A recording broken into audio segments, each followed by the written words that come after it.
옛적에는 여호와께서 스불론 땅과 naphtali 땅에 멸시를 당하게 하셨고 후에는 대전길과 요단 저쪽 이방의 갈릴리를 영화롭게 하셨느니라. 흑암에 행하던 백성이 큰 빛을 보고 사망의 그늘 진 땅에 거주하던 자에게 빛이 비치도다. 주께서 이 나라를昌盛하게 하시며 그 즐거움을 더하게 하셨으며 출소하는 즐거움과 탈취물을 나눌 때의 즐거움같이 그들이 주 앞에서 즐거워하오로. 이는 그들이 무겁게 된 멍에와 그들의 어깨의 채찍 그 압제자의 막대기를 주께서 꺾으시되 미디안의 날과 같이 하셨음이니 어지러이 싸운 군인들의 힘과 힘없는 버릇이 불에 석같이 살라지니 이는 한 아비가 우리에게 낳고 한 아들을 우리에게 주신 바 되었는데 그의 어깨에는 정사를 베었고 그의 이름은 기묘자 모사라 전능하신 하나님이라 영존하시는 아버지라 평강의 왕이라 할 것입니다. 그 정사와 평강의 더함이 무궁하며 또 다윗의 왕좌와 그의 나라에 군림하여 그 나라를 굳게 세우고 지금 이후로 영원히 정의와 공의로 그것을 보존하실 것이다. 만군의 여호와의 열심히 이를 이루시리라. 주께서 야곱에게 말씀을 보내시며 그것을 이스라엘에게 임하게 하셨은즉 모든 백성 곧 에브라임과 사마리아 주민이 알 것이오늘 그들이 교만하고 완악한 마음으로 말하기 벽돌이 무너졌으나 우리는 다른 돌로 쌓고 뽕나무들이 찍혔으나 우리는 백향목으로 그것을 대신하리 하는도다. 그러므로 여호와께서 의심의 대적들을 일으켜 그를 치게 하시며 그의 원수들을 격분시키시니 앞에는 아람 사람이요 뒤에는 블레셋 사람이다. 그들이 모두 입을 벌려 이스라엘을 삼키리라. 그럴지라도 여호와의 진노가 돌아서지 아니하며 그의 손이 여전히 펴져 있으리라. 그리하여도 그 백성이 자기들을 치시는 일대로 돌아오지 아니하며 만군의 여호와를 찾지 아니하리라.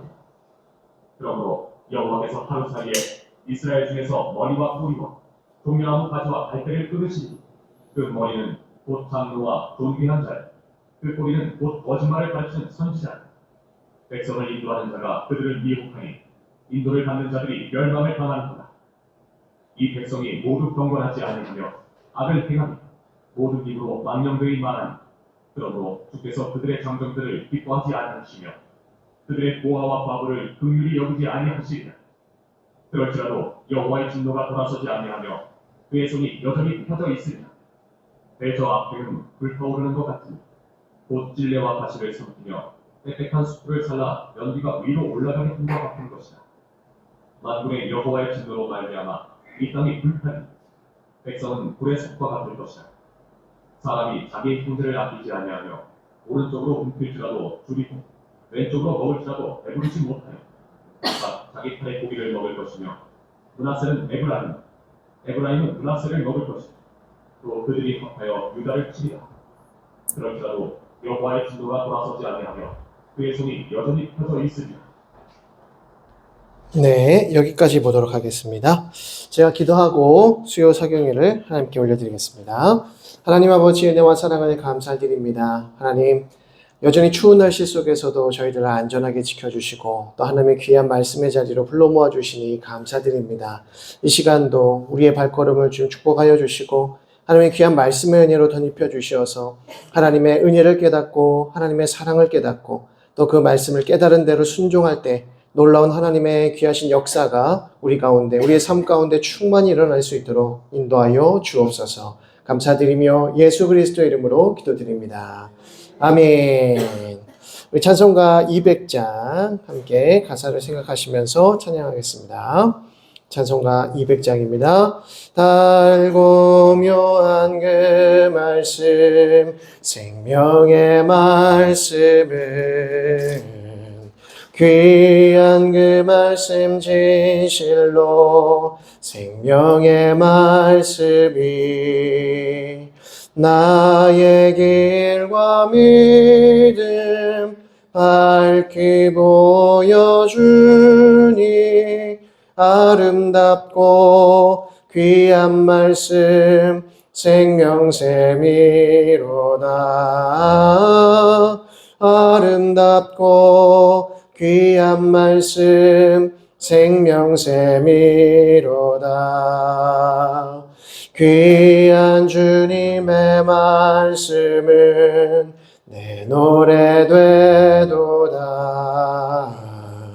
모든 사람을 살리는 생명의 말씀을 값도 없이 받아 생명길을 가니 아름답고 귀한 말씀 생명샘이로다. 아름답고 귀한 말씀 생명샘이로다. 널리 울리어 퍼지는 생명의 말씀은 마음의 용서와 평안을 골고루 나니 다만 예수 말씀 듣고 복을 받네. 아름답고 귀한 말씀 생명샘이로다. 아름답고 귀한 말씀 생명샘이로다.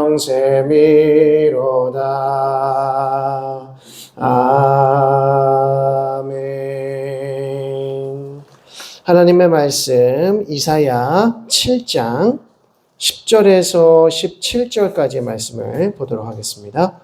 이사야 7장 10절에서 17절까지의 말씀 우리 한 절씩 교독하여 읽겠습니다.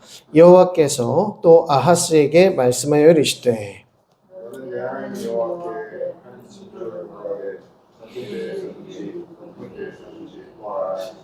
아하스가 이르되 나는 구하지 아니하겠나이다. 나는 여호와를 시험하지 아니하겠나이다 한지라. 너희가 사람을 괴롭혀서 그것을 작은 일로 여겨 또 나의 하나님을 괴롭히려 하느냐. 그러므로 주께서 친히 징조를 너희에게 주실 것이라. 보라, 처녀가 잉태하여 아들을 낳을 것이요 그의 이름을 임마누엘이라 하리라. 그가 악을 버리며 선을 택할 줄 알되 되면 인적과 꿀을 먹을 것이라. 대저 이 아기가 악을 버리며 선을 택할 줄 알기 전에 내가 미워하는 두 왕의 땅이 황폐하게 되리라. 여호와께서 에브라임이 유다를 떠날 때부터 당하여 보지 못한 날을 너와 내 백성과 내 아버지 집에 임하게 하시리니 곧 아수르 왕이 오는 날이니라. 아멘. 예, 오늘은 지난 시간에 이어서 계속해서 이사야 말씀을 좀 살펴보도록 하겠습니다. 우리가 지난주에 잘 배웠던 것처럼 이사야는 1장부터 12장까지의 내용이 매우 중요합니다. 이 1장부터 12장까지의 내용을 잘 이해하셔야만 이사야 전반적인 이야기를, 이 스토리를 잘 이해하실 수가 있게 되고요. 특별히 그 중에서도 또 1장의 내용을 잘 또 이해하셔야 됩니다. 1장의 내용이 이제 12장 전체에 또 흐르고 있고요. 또 1장부터 12장의 내용이 또 마지막 66장까지의 내용에 쭉 흘러가고 있기 때문에 이 내용들을 잘 살피실 필요가 있습니다. 자, 그래서 우리가 이 페이지의 윗부분에 저희가 A, B, C, C-, B-, A- 이 내용들을 좀 살피면서 지난주에 마쳤는데 이 부분을 지금 이 페이지 바로 이제 옆에 1페이지 뒷장이 되겠죠? 1페이지의 뒷장, 여백에다가 지금 이 내용들에 대해서 좀 정리해 주실 필요가 있을 것 같습니다. 그래서 이 고소에 관한 내용, 1장부터 5장까지의 내용을 조금 한 절씩 조금 읽어가면서 어떤 내용으로 구성이 되어 있는지를 좀 살펴보도록 하겠습니다. 그래서 제일 먼저 A 부분, 배역의 고소, 부패한 자식. 그래서 1장의 내용이었는데 이 부분은 지난주에 좀 살피다가 마쳤습니다. 그래서 대략적으로 오늘 다시 한번 좀 보면서 1장에서 5장까지의 내용을 살피고 그리고 이사야가 소명받은 부분들까지 우리가 정리를 하면 아마 오늘 시간을 마칠 수 있을 것 같습니다. 자, 다시 한번 우리 1장 1절의 말씀을 보시면 유다왕 우시아와 요담과 아하스와 히스기야 시대다 라고 했습니다. 그래서 웃요아히의 시대, 웃요아히의 시대. 그래서 우시아, 요담, 아하스, 히스기야 시대에 이제 이사야가 사역을 하게 되는 것이죠. 자, 그래서 2절부터 3절의 내용을 보시면 하늘이여 들으라, 땅이여 귀를 기울이라, 여호와께서 말씀하시기를 내가 자식을 양육하였거늘 그들이 나를 거역하였도다. 소는 그 임자를 알고 나귀는 그 주인의 구유를 알건만은 이스라엘은 알지 못하고 나의 백성은 깨닫지 못하는도다 하셨도다. 자, 여기서 2장의 2절과 3절의 내용을 보면 부패한 자식의 내용이 나와 있죠. 부패한 자식.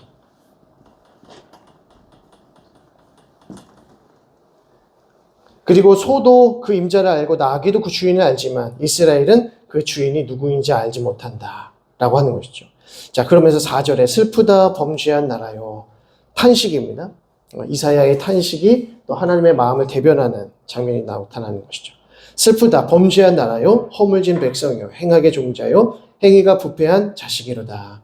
그들이 여호와를 버리며 이스라엘의 거룩하신 이를 만홀히 여겨 멀리하고 물러갔도다. 자, 여기서 이 3절이 4절이죠. 4절. 2절과 4절은 이제 부패한 자식에 관한 내용이 등장하고요.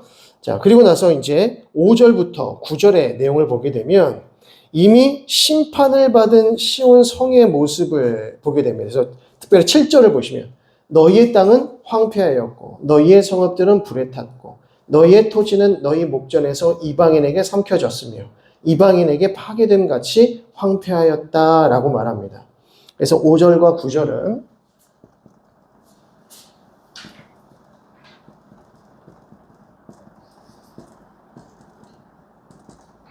황폐한 나라, 이제 심판을 받은 황폐한 땅에 대해서 나오는 것이죠. 그래서 시온 성만 남았다, 겨우 남은 상태다라고 합니다. 이 말씀인즉슨 이제 아수르에 의해서 북이스라엘과 남유다가 크게 공격을 받고 그 세가 이제 쇠퇴한 상황을 말씀하는 것입니다. 이미 북이스라엘은 멸망을 당했습니다. 이제 남유다만 남은 상황이 처하게 되는데요. 그런 성을 보니까, 예루살렘 성을 보니까 너무나도 황폐하다는 것이죠. 하나님의 나라가 너무나도 황폐한 상태를 맞이하고 있다라는 것입니다. 자, 그런데 그 이유가 무엇인지에 대해서 이제 10절부터 나오게 됩니다. 10절부터 보면 10절부터 15절까지의 내용을 보면 예배에 실패했다.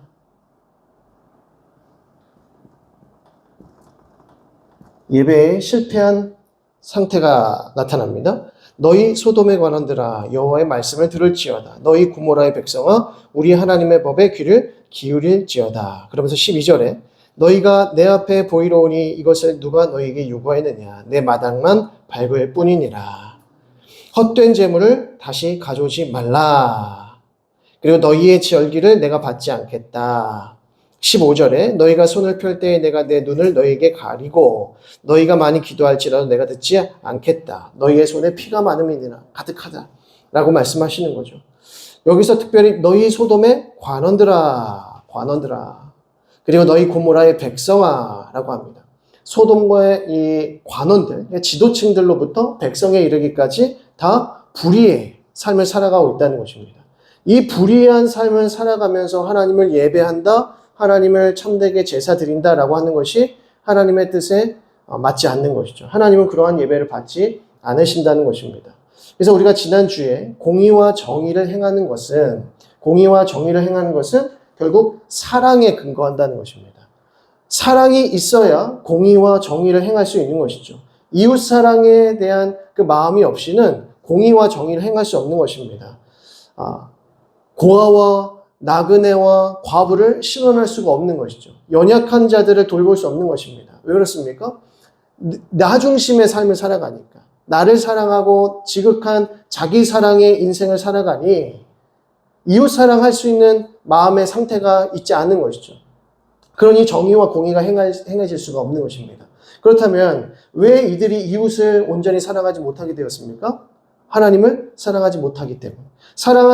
하나님을 사랑하지 않으니 이웃을 사랑하지 아니하고, 그러니 자기 자신만 사랑하고, 그래서 공의와 정의가 행해질 수 없는 것이죠. 이러한 상태에서 나 구원받겠습니다. 하나님, 나 하나님을 예배합니다. 라고 했을 때 하나님께서 그 예배를 받으시겠느냐? 그러실 수 없다는 것이죠. 그래서 이 예배에 실패했다라고 하는 것은 결국에는 불의, 불의의 삶이죠. 불의의 삶을 살고 있는 자들에게 하나님께서 예배를 받으실 수 없다라고 하는 것입니다. 그래서 그것이 이제 16절에서부터 20절까지의 내용은 무엇입니까? 공의를 행하라. 공의와 정의를 행하라.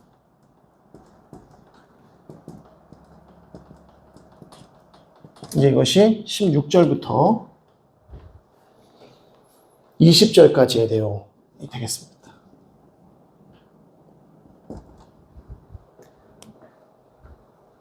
(16절부터) (20절까지의) 내용. 그래서 17절을 한번 보시면 선행을 배우며 정의를 구하며 학대받는 자를 도와주며 고아를 위하여 신원하며 과부를 위하여 변호하라 하셨느니라 라고 합니다. 그러니까 연약한 자들, 소외받는 자들을 외면하는 것은 하나님 나라의 백성의 삶이 결코 아니라는 것입니다. 그래서 우리가 하나님 사랑과 이웃 사랑의 계명을 받은 것이 바로 하나님의 나라의 삶인데, 또 하나님과의 올바른 관계가 이웃 사랑의 관계, 올바른 이웃과의 관계를 만드는 것인데, 하나님 사랑의 관계가 무너지니 부패한 자식들, 하나님을 거역한 자식들의 삶을 살아가니 당연히 서로 사랑할 수가 없는 것이죠. 백성들을 돌볼 수 없고 연약한 자들을 돌볼 수 없다라고 하는 것입니다. 그러니까 너희가 어떻게 하라? 공의와 정의를 행하라. 그리고 예배하라 라는 것입니다. 너희의 삶을 돌아보라. 너희의 마음을 돌아보라. 지금 너희의 상태를 돌아보라. 너희가 지금 어떠한 상태인지를 돌아보라. 정말 하나님을 사랑하고 이웃을 사랑하는지, 하나님 사랑과 이웃 사랑의 삶을 살아갈 때 우리의 예배가 하나님을 기쁘시게 할 수 있다는 것을 의미하는 것입니다. 자, 그러면서 이제 21절과 26절의 내용을 보게 되면 죄로 가득한 성읍의 모습을 보여줍니다. 자, 그냥 막 하겠습니다, 제가. 죄로 가득한 성읍.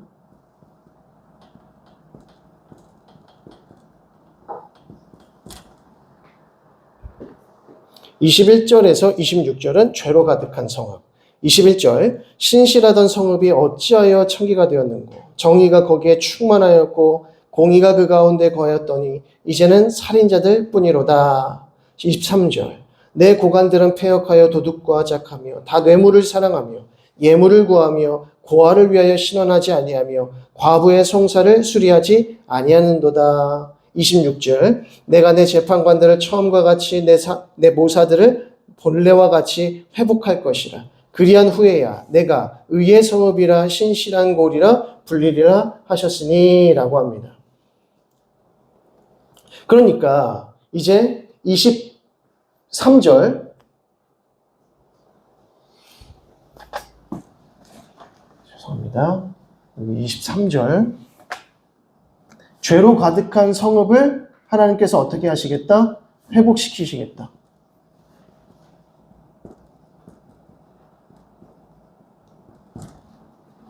24절에서부터 31절까지의 내용은 하나님께서 회복하시겠다라는 것입니다. 이 죄로 가득한 성읍을 내가 회복할 것이다.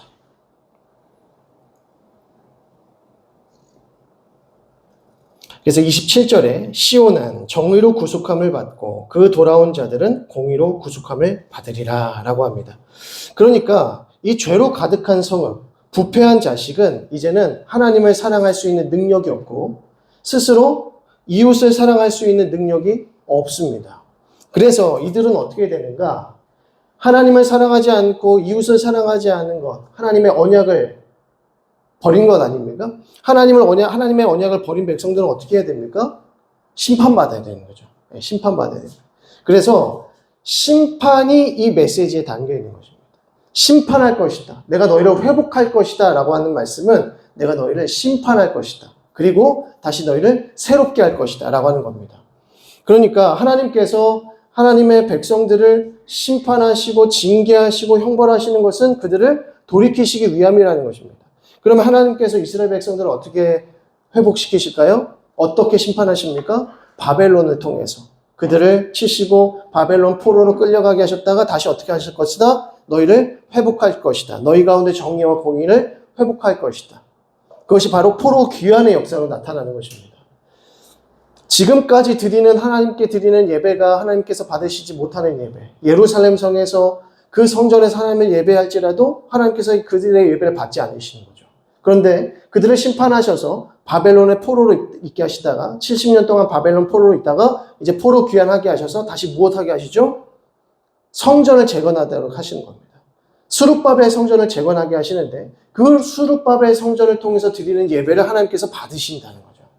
그러니까 성전의 영광, 성전의 크기, 성전의 어떤 외형적인 모습들이 하나님을 기쁘시게 하는 것이 아니라 무엇이 하나님을 기쁘시게 하는 것입니까? 이스라엘 백성들이 어떠한 존재인지 하나님을 참으로 사랑하고 이웃을 사랑하는 마음으로 드리는 예배, 그것을 하나님께서 기뻐하신다는 것입니다. 그러니까 우리의 예배도 마찬가지인 것이죠. 우리의 삶의 예배가 전제되지 않으면 우리가 주일날 드리는 예배는 사실 크게 소용이 없다는 것입니다. 어떤 사람들은 주일날만 잘 예배 드리면 구원 얻는 줄로 알지만 결국 성경을 우리가 바로 이해하고 성경을 깊이 이해할수록 그것이 얼마나 오만하고 얼마나 죄악된 생각인지를 알 수가 있는 것이죠. 하나님께서 기뻐하시는 예배는 무엇인가? 일주일간 그리고 우리의 일상의 예배가 온전히 회복되어져야 주일날 드리는 예배 가운데 기쁨이 있는 것이고 하나님께 영광을 올려드리는 것이죠. 그런데요, 우리가 잘못된 예배를 드리고 있다. 그리고 일상의 예배가 완전히 무너져 있다. 마치 불신자의 삶을 살고 있다. 그러면 하나님께서 우리를 사랑하신다면 어떻게 하실까요? 우리에게 징계하실 겁니다. 또 우리를 연단하실 거라는 거죠. 그래서 어떻게 하면 하나님 사랑하게 할지, 또 어떻게 하면 이웃을 섬기게 하실지 우리에게 징계하시고 또 형벌하셔서 우리를 회복시키실 수 있다는 것입니다. 근데 우리가 그러기 전에 깨달아야 되는 것이죠. 그래서 하나님께서 우리에게 말씀 주시는 거 아닙니까?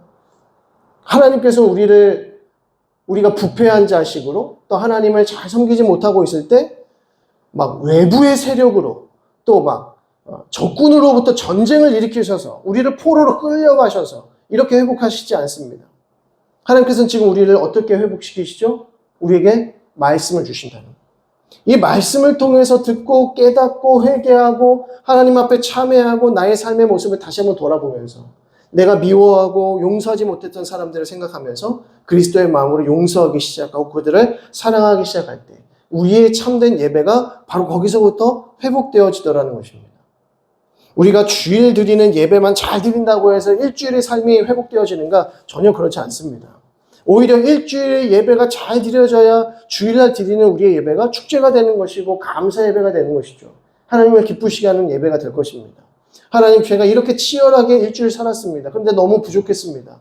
그래서 하나님을 더 의지하고 예수 그리스도 의지하는 삶 살게 해주옵소서 라고 하는 마음으로 하나님 앞에 나아갈 때 하나님께서 우리를 용서하시고 우리를 치유하시고 회복시키신다는 것입니다. 그러니까 일주일 동안 치열한 삶이 없이 주일날 와서 하나님 예배하고 막 찬양 열심히 드리고 막 한다고 해서 그것이 하나님께서 기뻐하시는 예배가 될 수 없다는 것입니다. 그래서 하나님께서는 참된 예배를 받으시기 위해 내가 너희를 회복하리라 라고 말씀하시는 겁니다. 하나님께서는 하나님의 백성들이 하나님을 참되게 예배하는 것을 너무나 기뻐하십니다. 가장 기뻐하시고 그리고 그것이 우리를 창조하신 이유와 목적입니다. 우리가 하나님을 참되게 예배하는 것. 우리의 삶을 통해서 하나님을 참되게 예배하고 우리가 드리는 이 주일의 예배를 통해서 하나님을 참되게 예배하는 것. 그것이 우리의 삶의 이유, 목적이라고 하는 것이죠. 이 목적을 회복시키기 위하여서 하나님께서 뭐 하시겠다? 내가 너희를 회복할 것이다. 내가 너희를 구원할 것이다. 라고 말씀하는 거예요. 그러니까 우리가 하나님께 구원받음이 없이 그 구원의 감격이 없이는 절대 하나님 앞에 참된 예배를 드릴 수가 없다는 사실을 알 수가 있게 되는 것이죠. 자, 그리고 이제 B의 내용을 좀 보도록 하겠습니다. 회복된 시온에 대한 부분들. 자, 이거는 좀 짧습니다. 2장 1절부터 5절까지의 말씀인데요. 아모스의 아들 이사야가 받은 바 유다와 예루살렘에 관한 말씀이라. 말일에 여호와의 전에 산이 모든 산 꼭대기에 굳게 설 것이요 모든 작은 산 위에 뛰어나리니 만방이 그리로 모여들 것이라. 많은 백성이 가며 이르기를 오라 우리가 여호와의 산에 오르며 야곱의 하나님 전에 이르자. 그가 그의 길을 우리에게 가르치실 것이라. 우리가 그 길로 행하리라니 이는 율법이 시온에서부터 나올 것이요 여호와의 말씀이 예루살렘으로부터 나올 것임이라 라고 합니다. 그리고 4절 말씀 중요하죠. 그가 열방 사이에 판단하시며 많은 백성을 판결하시리니 무리가 그들의 칼을 쳐서 보습을 만들고 그들의 창을 쳐서 낫을 만들 것이며 이 나라와 저 나라가 다시는 칼을 들고 서로 치지 아니하며 다시는 전쟁을 연습하지 아니하리라. 야곱 족속아 오라 우리가 여호와의 빛을 행하자라고 하죠. 자, 1절부터 4절이라고 하셔도 되고 1절부터 5절이라고 하셔도 되는데, 자, 여기의 내용은 무엇입니까? 만방이 시온으로 모여들 것이다.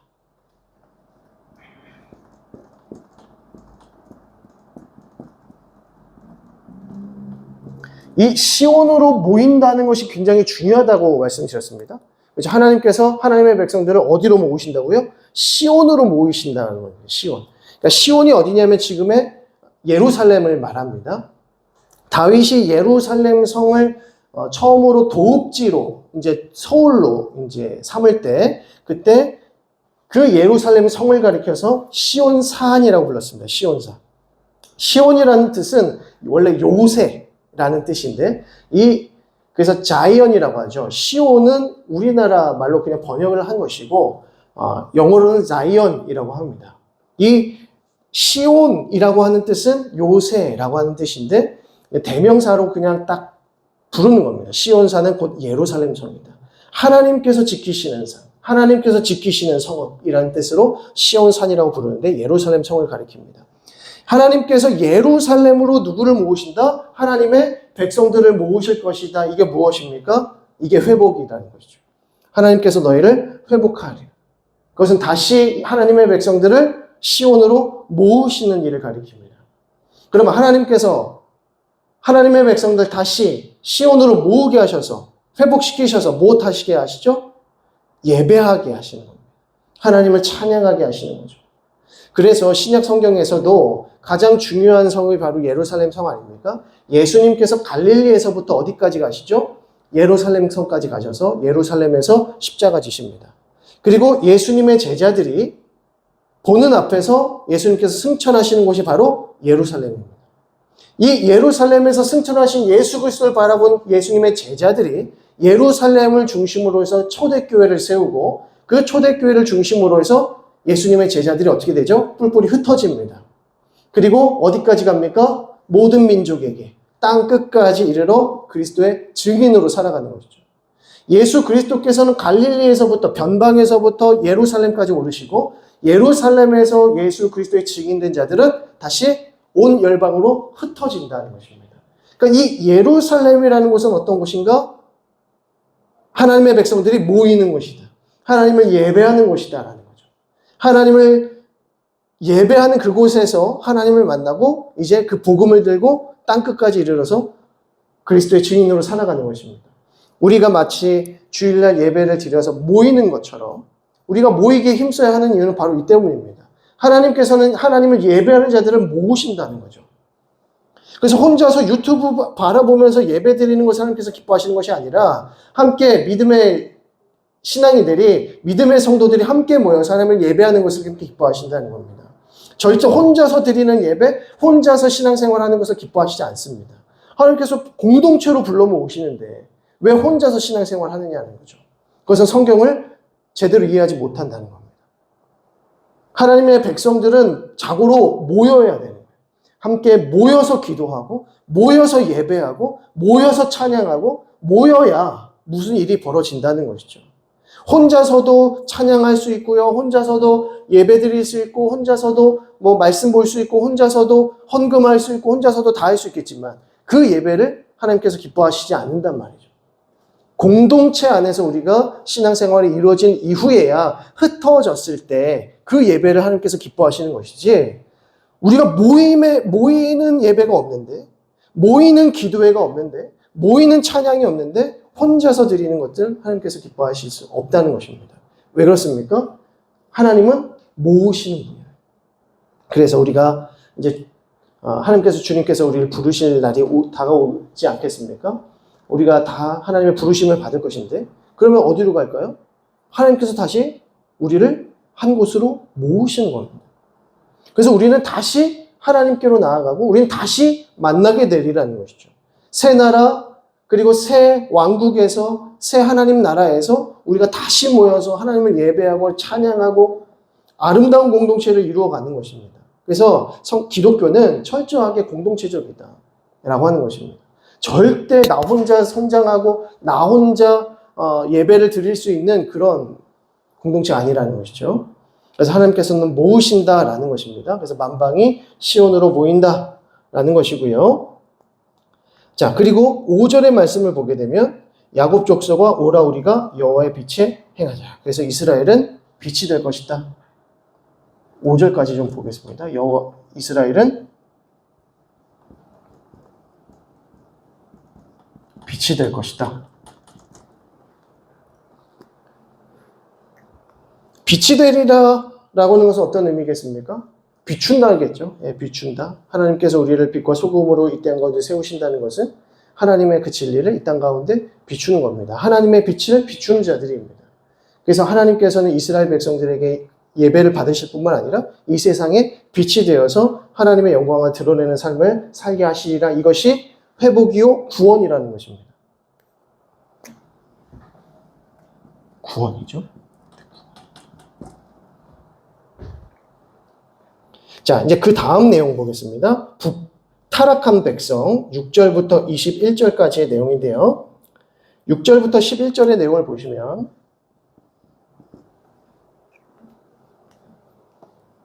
주께서 주의 백성 야곱 족속을 버리셨음은 그들에게 동방 풍속이 가득하며 그들이 블레셋 사람들 같이 점을 치며 이방인과 더불어 손을 잡아 언약하였음이라. 그 땅에는 은금이 가득하고 부하가 무한하며 그 땅에는 마필이 가득하고 병거가 무수하며 그 땅에는 우상도 가득하므로 그들이 자기 손으로 짓고 자기 손가락으로 만든 것을 경배한다 라고 말합니다. 그리고 11절에 그 날에 눈이 높은 자가 낮아지며 골만한 자가 굴복되고 여호와께서 홀로 높임을 받으시리라 라고 말씀하죠. 자, 여기서 6절부터 11절의 내용을 보게 되면 하나님께서 야곱을 버리신 이유가 무엇인가? 이스라엘,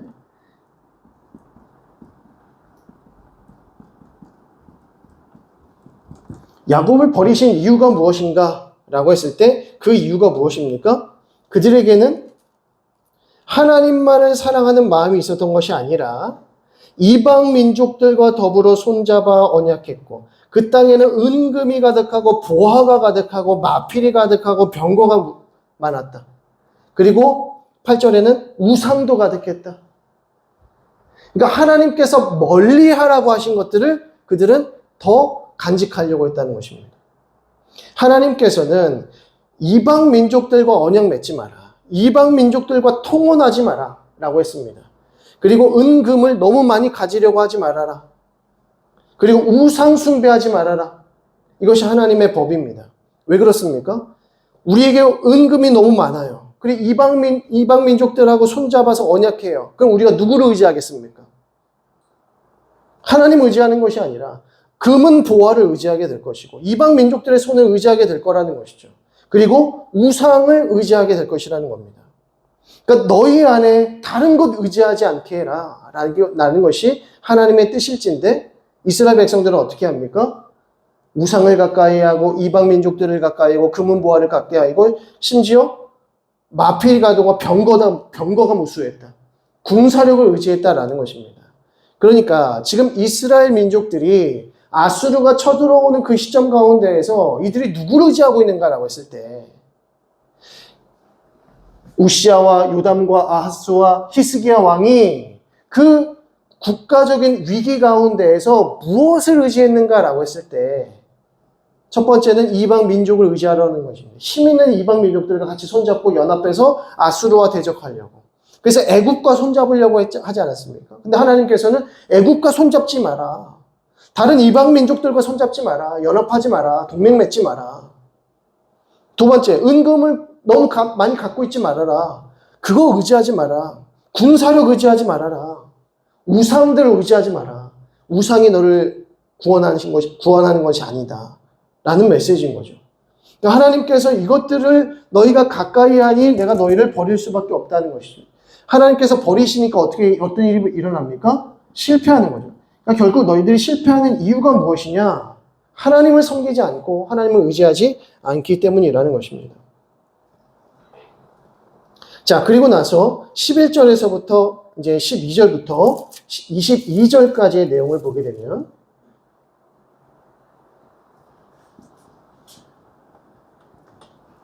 12절에서 22절까지의 내용을 보게 되면 12절 보겠습니다. 대저 만군의 여호와의 날이 모든 교만한 자와 거만한 자와 자고한 자에게 임하리니 그들이 낮아지리라. 자, 그리고 17절에요. 그 날에 자고한 자는 굴복되며 교만한 자는 낮아지고 여호와께서 홀로 높임을 받으실 것이요. 여기서 자고한 자는 뭐냐면 스스로 높아진 자를 말하는 겁니다. 그리고 18절에 우상들은 온전히 없어질 것이며 라고 합니다. 자, 그리고 20절에 사람이 자기를 위하여 경배하려고 만들었던 은우상과 금우상을 그날의 두더지와 박쥐에게 던질 것이다. 22절 너희는 인생을 의지하지 말라. 그의 호흡은 코에 있나니 새말가치가 어디 있느냐. 22절 중요합니다. 별표 치시고 너희는 인생을 의지하지 말라. 그의 인생 그저 호흡에 있을 뿐이다 라는 것입니다.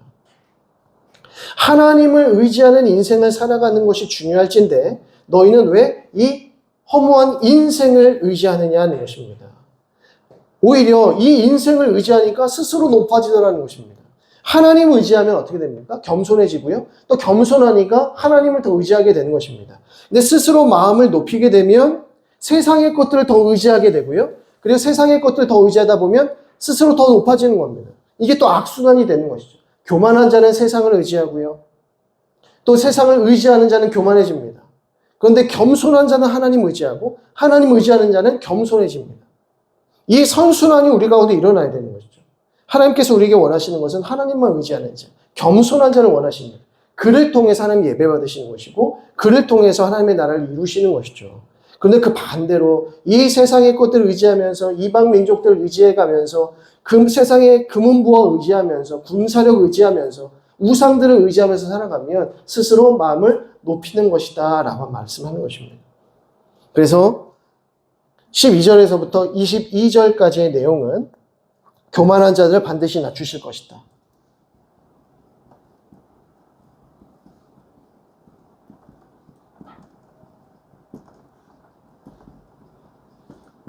하나님께서는 반드시 교만한 자들을 낮추십니다. 왜 그렇게 하실까요? 하나님의 나라를 위함입니다.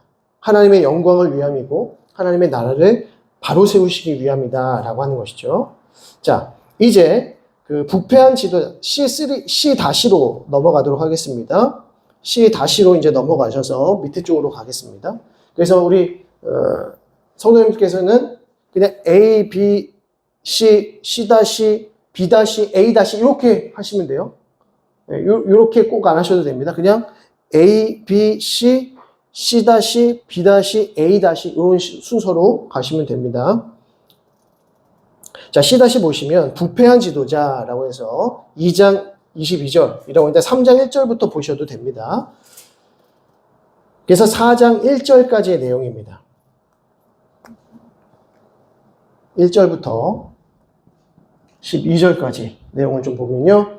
1절 보겠습니다. 보라, 주 만군의 여호와께서 예루살렘과 유다가 의뢰하며 의지하는 것을 제하여 버리시되 곧 그가 의지하는 모든 양식과 그가 의지하는 모든 물과 용사와 전사와 재판관과 선지자와 복술자와 장로와 50부장과 귀인과 무사와 정교한 장인과 능란한 요술자를 그리하실 것이며 뭡니까? 사람들이 지금 의지하고 있는 것들 하나하나를 다 열거하는 것입니다. 힘 있는 자들을 의지하고요. 능력 있는 자들을 의지하고요. 손재주가 있는 자들을 의지하고요. 복술자를 의지하고 무당을 의지하고요. 그리고 높아 있는 힘 있는 용사를 의지하고요. 요란한 요술자를 의지한다는 것입니다. 그런데 하나님께서 어떻게 하신다고요? 그것들 다 제하여 버리시겠다. 하나님께서 그것을 다 제하여 버리시겠다. 높아져 있는 것들, 능력 있는 자들, 무당들, 요술사들, 너희들의 마음을 미혹해 하는 그 모든 것 다 어떻게 하시겠다? 제하여 버리시겠다. 다 무로 만드시겠다. 이거 뭡니까? 바벨론 포로로 끌려가는 장면을 얘기합니다.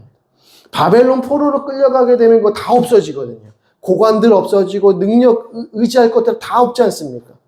바벨론 의지하겠습니까? 바벨론 포로로 끌려갔는데 바벨론의 포로로 끌려갔는데 어떻게 바벨론을 의지합니까? 북한의 포로로 끌려가는데 어떻게 북한을 의지합니까? 있을 수가 없는 일인 거죠. 그러니까 하나님께서는 바벨론 포로로 끌려가시겠다는 것은 하나님의 백성들을 완전히 뭐 하시겠다? 낮추시겠다. 반드시 내가 너희를 낮추겠다. 이렇게 말했어요. 너희가 스스로 낮추지 않으니까 하나님께서 강제적으로 낮추시는 거죠. 강제적으로 낮추시는 이유가 무엇입니까? 이 악순환을 끊어버리시기 위해서.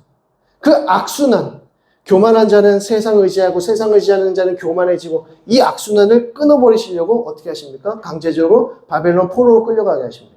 그럼 바벨론 포로로 끌려가면 이스라엘 백성들이 무엇을 의지할까요? 하나님을 의지하는 거예요. 아무것도 없는 곳에서 아무것도 의지할 거 없는 그 상황 속에서 우리가 누구 의지하겠습니까? 하나님 의지하게 되는 거죠. 이제야 깨닫습니다. 하나님. 내가 하나님만 의지하는 것이 나에게 가장 좋은 길이었는데 내가 헛된 길에서 방황하다가 이제야 주님 앞에 나옵니다. 그 고백을 하나님께서 받으신다는 겁니다. 그래서 하나님께서 이 바벨론 포로로 끌려가게 하셔서 그들을 이스라엘을 멸절시키고 멸망시키려고 하는 것이 아니라 어떻게 하신다고요? 회복시키리라. 내가 너희를 회복시키리라. 너희에게 겸손을 가르치리라. 하나님만 의지하게 할 것이다. 라고 하는 것이죠. 그때야 비로소 우리가 하나님을 참되게 예배할 수 있게 되는 것입니다. 자, 그래서 1절부터 12절의 내용은 올바른 권위자가 부재하여서 어지러운 세상. 올바른 권위가 없다.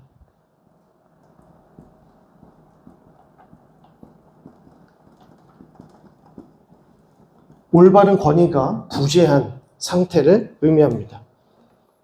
지도자가 사라진, 영적인 지도자가 사라진 세상. 그러니까 갈 길을 알려주지 못하는 것이죠. 그래서 4절을 보시면 그가 또 소년들을 그들의 고관으로 삼으시며 아이들이 그들을 다스리게 하시리니 백성이 서로 학대하며 각기 이웃을 잔해하며 아이가 노인에게 비천한 자가 존귀한 자에게 교만할 것이며 무슨 말입니까? 아이가 어른들을 다스린다고 합니다. 이게 무슨 말입니까? 권위가 완전히 뒤집혔다는 겁니다. 질서가 무너진 상태, 영적인 질서가 완전히 무너진 상태. 그런데 하나님께서 오히려 그렇게 하시겠다는 거예요. 지금 너희의 영적인 질서가 완전히 무너진 상태이니 차라리 어린아이가 너희를 다스리는 것이 더 옳을 것이다. 그래서 하나님께서 이들의 질서를, 잘못된 이 악한 질서를 다 뒤집어 엎으시겠다라는 것입니다. 무엇을 위해서요? 회복을 위해서. 참된 회복을 위해서 너희에게 잘못된 영적 권위자들을 하나님께서 다 정리하시겠다. 이제 이 말씀이 계속 이어지는 것이죠. 교만한 자들을 반드시 낮추시겠다. 그래서 12절을 보시면 내 백성을 학대하는 자는 아이요 다스리는 자는 여자들이라. 내 백성이여 내 인도자들이 너를 유혹하여 내가 다닐 길을 어지럽히느니라. 그러니까 얼마나 지금 예루살렘 이스라엘 백성들이 얼마나 영적으로 지금 혼잡한 상황에 있는지, 어지러운 상황에 있는지를 보여주는 것입니다. 질서가 없는 거예요. 영적인 질서가 잡히지 않는 겁니다. 하나님의 나라, 그리고 우리의 가정과 우리의 교회에 영적인 질서가 바로 잡히지 않으면 어떻게 되겠습니까, 교회가? 우리의 가정이 어떻게 될까요? 이 나라와 이 민족과 이 사회가 어떻게 되겠습니까? 질서가 바로 잡히지 않으면. 이 권위가 바로 세워지지 않으면. 그러니까 이제 우리나라도 여러 가지로 계속해서 어려움을 겪는 게 뭡니까? 이제 리더십의 어려움을 계속 겪지 않습니까? 그러니까 누가 세워줘도 이게 어려운 상황들이 계속 이어지니까 우리 가운데 이 질서가 잡히지 않는 겁니다. 질서가 잡히지 않는 겁니다. 우리 그리스도인들이 그래서 무엇을 위해서 기도해야 되는가? 하나님, 우리에게 영적인 지도자, 영적인 리더십들을 허락해 주옵소서. 그래서 교회가 다시 한번 바로 세워지고 우리의 가정이 바로 세워지고 우리의 공동체가 바로 세워지고 이 나라와 이 민족이 다시 한번 바로 세워질 수 있도록 인도하여 주옵소서. 우리가 이 기도를 계속해서 드려야 되는 것이죠. 그래서 영적 지도자 그리고 하나님께서 기뻐하시는 이 리더십들이 세워져서 우리의 영적 질서가 바로 세워져야 된다는 것입니다. 자, 그러고 나서 이제 13절부터 15절까지의 짧은 내용은 13절 보겠습니다. 여호와께서 변론하러 일어나시며 백성들을 심판하시려고 서시도다. 여호와께서 자기 백성의 장로들과 고관들을 심문하러 오시나니 라고 말씀합니다. 그리고 15절에 어찌하여 너희가 내 백성을 짓밟으며 가난한 자의 얼굴에 맷돌질하느냐. 주 만군의 여호와가 내가 말하였느니라 하시도다. 지금 누구를 책망하세요? 고관들을 책망하시는 거죠. 고관들을 책망하십니다. 그래서 너희가 언약을 지키지 않았다. 너희 리더십들이 언약을 지키지 않았다. 라고 하면서 이제 고관들을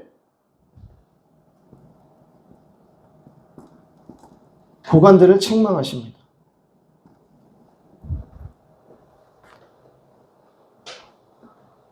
자, 그리고 16절부터 보시게 되면 16절부터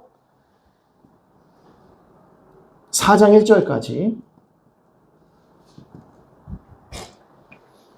내용을 보시게 되면 16절 보겠습니다. 여호와께서 또 말씀하시되 시온의 딸들이 교만하여 느린 목 정을 통하는 눈으로 다니며 아기작거려 걸으며 발로는 쟁쟁한 소리를 낸다 하시도다. 여기서 시온의 딸들이 교만하여 목을 느린다. 정을 통하는 눈으로 다닌다.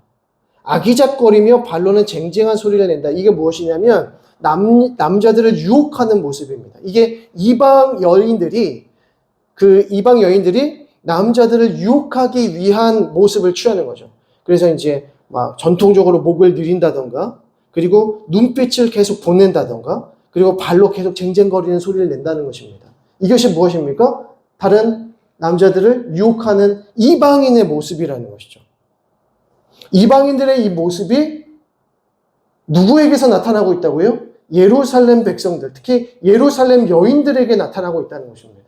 그래서 이 16절부터 4장 1절까지는 수치를 당하게 될 이스라엘 여인들을 말합니다. 수치를 당할 여인들. 자, 이 말인즉슨 이제 여인들에게서 하나님께서 이 여인들을 심판하시겠다 이런 말씀을 하시는 겁니다. 그래서 중간 부분에 한 19절을 보시면 귀고리와 팔목고리와 얼굴 가리개와 화관과 발목 사슬과 띠와 향약과 혹시 이게 뭐냐면 옛날 이방 여인들이 취했던 모습이라는 것이죠. 그런데 4장 1절을 말씀을 보니까 그날에 7 여자가 한 남자를 붙잡고 말하기를 우리가 우리 떡을 먹으며 우리 옷을 입으리니 다만 당신의 이름으로 우리를 부르게 하여 우리가 수치를 면하게 하리라 라고 합니다. 그러니까 25절과 26절에 너희의 장정은 칼에 너희의 용사는 전란에 망할 것이고 그 성문은 슬퍼하여 곡할 것이고 시온은 황폐하여 땅에 앉으리라. 그러니까 여인들이 자기 이제 이방인의 방식으로 남자를 유혹해서 결혼을 하고 또 그들의 아내가 되었는데 자기의 남편들이 어떻게 됩니까? 죽게 될 것이라는 겁니다. 그래서 남자 한 명에 여러 여자들이 같이 혼인할 수밖에 없는 상태가 된다는 것이죠. 그렇게 해서라도 내가 수치를 면하게 되었으면 좋겠다는 상태가 될 것이라는 겁니다. 이게 뭡니까? 전쟁의 아픔인 것이죠. 너희 가운데 큰 전쟁을 일으키게 할 것이다. 아수를 통해서 바벨론을 통해서 내가 너희를 멸망을 시키리라 이 말씀을 하시는 겁니다. 그러니까 여인들이 수치를 당한다라고 하는 것은 단순히 그 여인들이 이제 남자들이 죽음에 이르러서 혼자 남겨진 상태만을 이야기하는 것이 아니라 이방 여인의 모습을 취하는 가운데에서 하나님께서 그들을 심판하신다는 겁니다. 결국 이 내용인즉슨 이스라엘 백성들의 모습을 보여주는 거죠. 하나님의 백성들이 이방들과 함께하고 이방 민족과 함께하고 이방 문화를 따르는 가운데에서 그들이 갖게 되는 많은 그 실패들이 있을 거 아닙니까? 많은 문제들이 일어나지 않겠습니까? 근데 그것이 하나님께서 치시는 형벌이다라는 것입니다. 그리고 마지막에는 바벨론 포로를 통해서 너희를 수치를 당하게 될 것이다 라고 하는 것이죠. 그러니까 계속해서 하나님께서는 이사야를 통해서 이스라엘 백성들의 이 완악한 모습과 고관들의 완악한 모습, 불의와 정의가 사라진 모습들을 책망하시면서 내가 너희를 어떻게 할 것이다? 회복시킬 것인데 이 회복을 위해서는 무엇이 필요하다? 심판이 필요하다. 너희를 정결하게 해야 될 필요가 있다. 너희를 깨끗하게 해야 된다. 이겁니다. 그것을 무엇을 통해서 하십니까? 바벨론 포로 생활을 통해서 그렇게 하신다는 겁니다. 너희를 정화시켜야 하는데 이 정화시키는 그 시기가 바벨론 포로의 시기가 된다는 겁니다. 이것은 마치 출애굽한 이스라엘 백성들이 가데스 바네아에서 불신앙으로 인해서 하나님을 원망하고 하나님 불평하고 그리고 약속의 땅을 바라봤더니 말 그대로 적과 꿀이 흐른 땅이지만 그 땅에 살고 있었던 아낙 자손을 보니까 우리는 마치 뭐와 같다? 메뚜기와 같다는 것입니다. 그러니까 우리는 그 땅을 점령할 수 없다.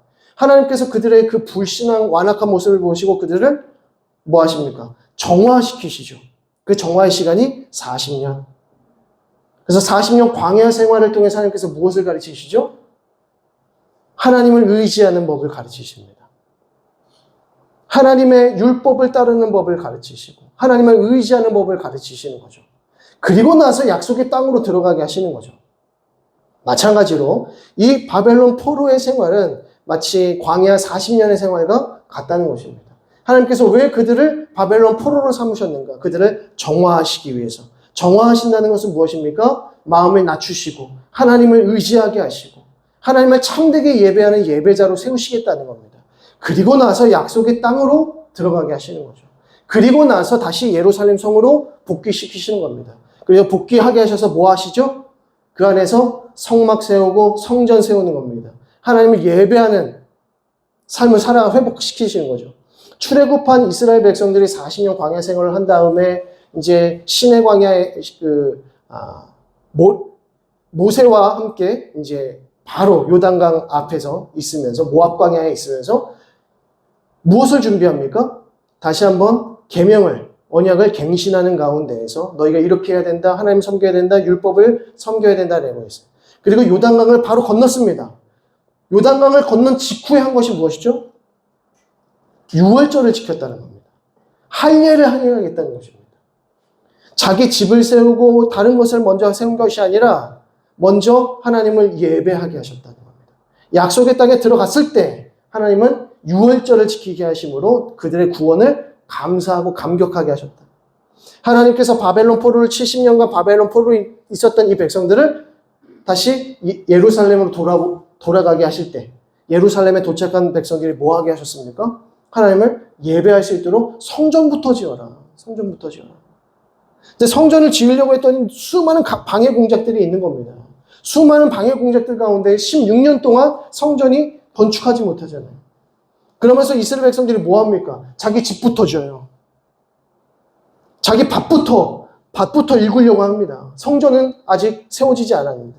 그때 학개와 스가랴 선지자를 하나님께서 보내셔서 너희에게 무너진 성전부터 재건해라. 성전부터 재건해라. 그러니까 하나님께서 정화하게 하신 이후에 그들을 다시 하나님께서 기뻐하시는 예루살렘으로 시온으로 모으시는 이유가 무엇입니까? 예배의 회복을 위함이다. 그것이 이제 하나님의 백성들의 존재 목적이기 때문입니다. 자, 이렇게 해서 이제 수치를 당하게 될 여인들에 대한 부분들까지 봤고요. 이제 B-를 보시면 회복된 시온에서 하나님의 보호하심에 대한 약속이 다시 등장하는데요. 4장 2절의 내용을 보시면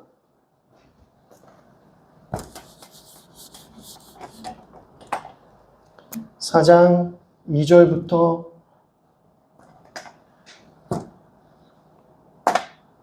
6절까지의 내용입니다. 2절을 보시면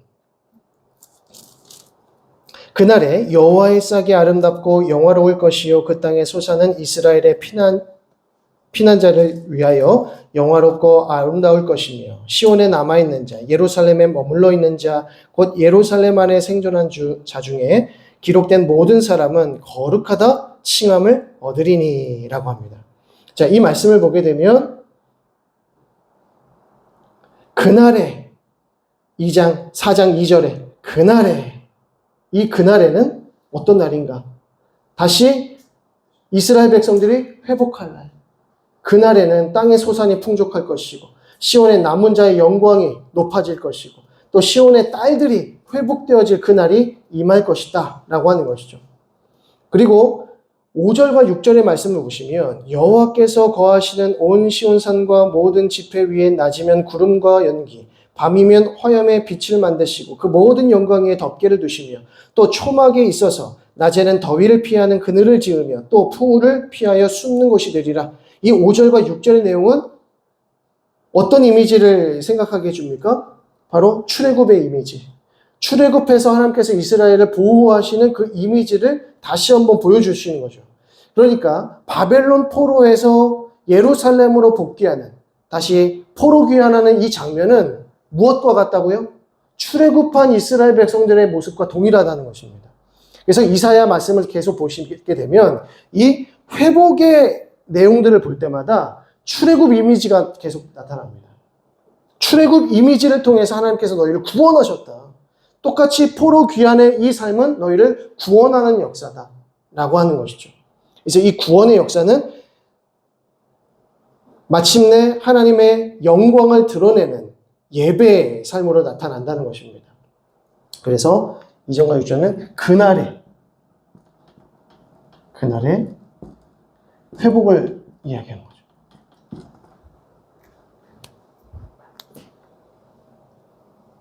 자, 그리고 A-를 보겠습니다. A-의 내용을 보시면 배역의 고소, 부실한 포도원 비유를 이제 말씀하시는데요.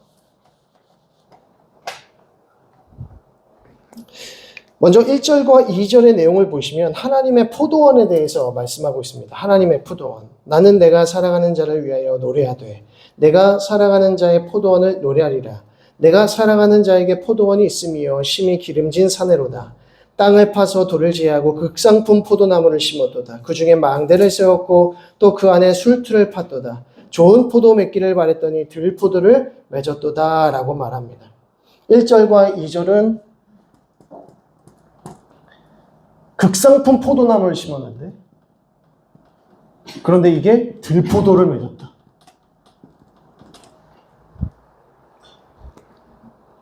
자, 그리고 이제 3절부터 보시게 되면 이 들포도를 맺은 포도원에 대한 내용이 등장을 합니다. 4절에 내가 내 포도원을 위하여 행한 것 외에 무엇을 더할 것이 있으랴. 내가 좋은 포도 맺기를 기다렸거든 들포도를 맺음은 어찌 됨인고. 이제 내가 내 포도원에 어떻게 행할지를 너희에게 이르리라. 내가 그 울타리를 걷어 먹힘을 당하게 하며 그 담을 헐어 짓밟히게 할 것이요.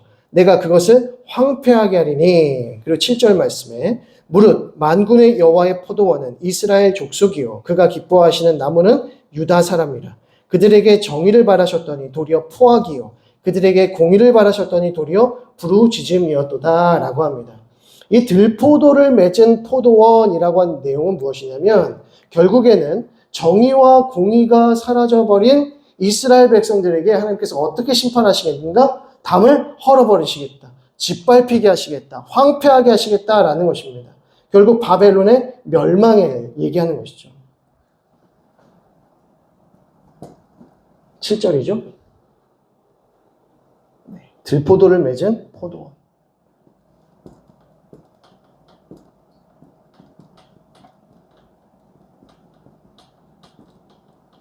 어떻게 하십니까? 심판하신다.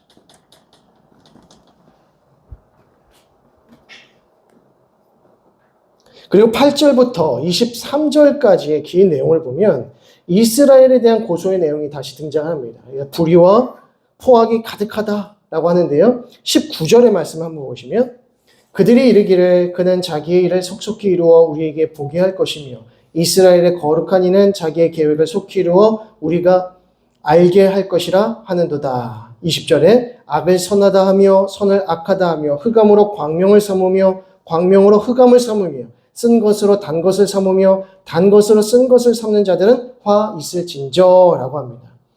불의와 포악으로 가득했다. 너희들에게는 하나님께서 심판을 베푸실 것인데 그렇기 때문에 19절에 이스라엘의 거룩한 이는 자기의 계획을 속히 이루어 우리가 알게 할 것이라 하는도다. 사랑과 공의를 실천하라 라는 말씀입니다. 자, 8절부터 23절은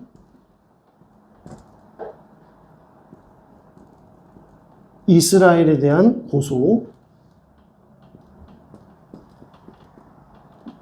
너희는 뭐 해라?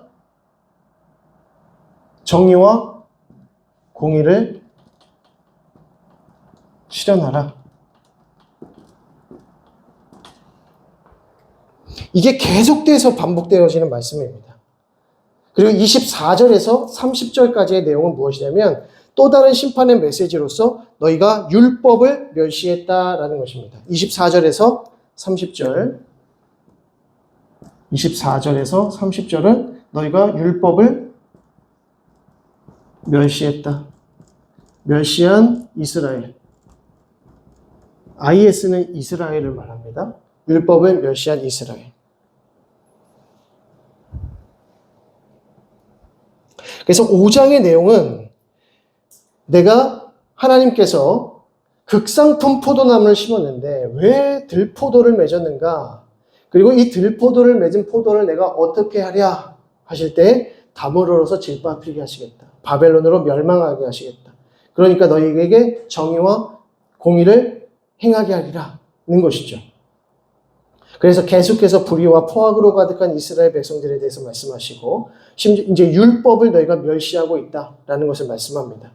우리가 지지난주에 우리가 말씀 나눌 때 예수 그리스도께서는 우리의 참 포도나무가 되시는데 참 포도나무이신 예수 그리스도께 우리가 접붙임 바 되어야 많은 열매를 맺는다라고 했습니다. 우리가 예수 그리스도께 접붙임 바 되어서 살아가야만 많은 열매를 맺는다는 것은 극상품 포도나무이신 예수 그리스도께 접붙여져야 된다는 것을 의미합니다. 하나님께서는 이스라엘 백성들을 극상품 포도나무로 심으셨는데 이들이 어떻게 합니까? 정의와 공의가 사라지니까 하나님을 사랑하고 이웃을 사랑하는 것이 사라져버리니까 하나님의 나라로서 제 기능을 하지 못하는 것이죠. 들포도를 맺는 겁니다. 아무것도 못하는 겁니다. 그러니까 하나님께서 어떻게 하십니까? 들포도 다 어떻게 해야 됩니까? 농부가. 그거 다 불태워버려야 되는 겁니다. 심판해버려야 되는 겁니다.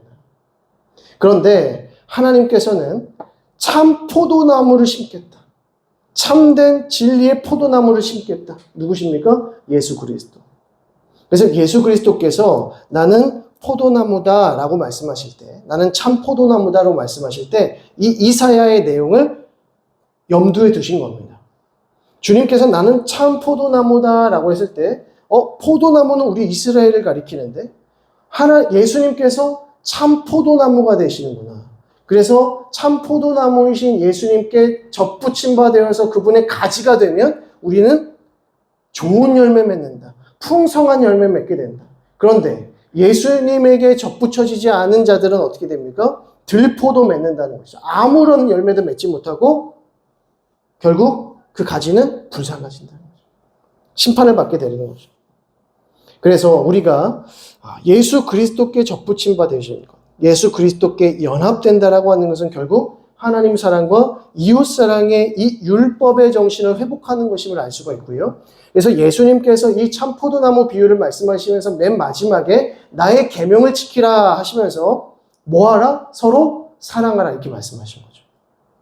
하나님을 사랑하는 자는 참 포도나무이신 예수 그리스도를 영접하고 어떻게 해야 되는가? 서로 사랑하라 이렇게 말씀합니다. 서로 사랑의 가장 중요한 본질은 무엇이냐면 예수 그리스도를 전하는 것입니다.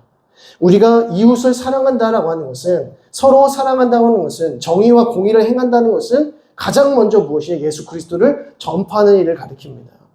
그냥 구제와 복지와 이런 부분들을 열심히 하는 것을 정의와 공의라고 말하지 않습니다. 하나님을 사랑하고 우리가 이웃을 사랑하는 가운데 이웃을 돌본다는 것. 이게 어떻게 보면 우리가 하나의 복지 차원에서만 끝날 수 있지만 그보다 먼저 중요한 것은 무엇입니까? 예수 그리스도를 그들에게 전파해 주는 거죠. 참 포도나무이신 예수 그리스도를 그들에게 전파해 주지 않고 그들에게 먹을 것과 입을 것과 살 수 있는 것들만 공급해 준다면 그것은 반쪽짜리 사랑인 것입니다. 중요한 것은 하나님 사랑에 대한 메시지를 전해주는 건 너무 중요하다는 것이죠. 그래서 이 땅의 교회들이 해야 될 많은 부분들 중에 하나가 무엇이냐면 서로 돌보고 서로 섬기고 구제하는 일을 우리가 힘써야 됩니다. 그러나 가장 중요하게 다뤄야 될 것은 그냥 무작정 구제하고 돌보는 것이 아니라 예수 그리스도에 대한 사랑을 나누고 예수 그리스도의 복음을 나누어서 그들이 우리와 함께 접붙임 바 되어진 연합된 공동체로 세워지는 것. 그것이 가장 중요하다는 것입니다. 그러니까 우리가 그 본질에 초점을 맞추고 사역을 감당해야 한다는 것이죠. 자, 오늘은 여기 5장까지 보고 마치도록 하겠습니다. 기도하겠습니다. 하나님 아버지 은혜와 사랑을 감사드립니다. 하나님 오늘도 저희들 귀하고 복된 발걸음을 허락하여 주셔서 또 이사야의 말씀을 통하여 하나님 우리의 모습을 돌아보게 하시고 우리가 정말 하나님을 온전히 사랑하고 있는지 또 이웃을 참되게 사랑하고 있는지를 점검할 수 있도록 인도하여 주시니 감사합니다. 하나님 우리가 하나님을 사랑하게 하시고 하나님만을 의지할 수 있도록 인도하시고 하나님만을 참되게 예배할 수 있는 참된 예배자가 될 수 있도록 인도하여 주시어서 이 세상을 하나님의 기쁘신 뜻대로 섬길 수 있게 하시고 하나님의 영광을 위하여 하나님 힘써 살아갈 수 있는 우리 모두가 되어질 수 있도록 인도하여 주옵소서. 모이게 힘쓰게 하시고 모여서 기도하게 하시고 모여서 찬양하게 하시고 모여서 하나님을 참되게 예배하는 복된 믿음의 공동체, 아름다운 공동체 되어질 수 있도록 역사하여 주옵소서. 하나님 추운 날씨 속에서 우리 노년에 있는 성도님들로부터 우리 어린 심령들까지 늘 건강으로 지켜주시고 가정의 평강으로 지켜주시어서 우리가 다시 만날 때에도 기쁜 마음으로 만날 수 있도록 인도하여 주옵소서. 감사드리며 예수 그리스도의 이름으로 기도드립니다. 아멘. 하늘에 계신 우리 아버지여, 이름이 거룩히 여김을 받으시오며 나라의 임하옵시며 뜻이 하늘에서 이룬 것 같이 땅에서도 이루어지이다. 오늘날 우리에게 일용할 양식을 주옵시고 우리가 우리에게 죄 지은 자를 사하여 준 것 같이 우리 죄를 사하여 주옵시고 우리를 시험에 들게 하지 마옵시고 다만 악에서 구하옵소서. 대개 나라와 권세와 영광이 아버지께 영원히 있사옵나이다. 아멘. 우리 옆에 계신 분들께 수고하셨습니다. 감사합니다. 인사하시겠습니다.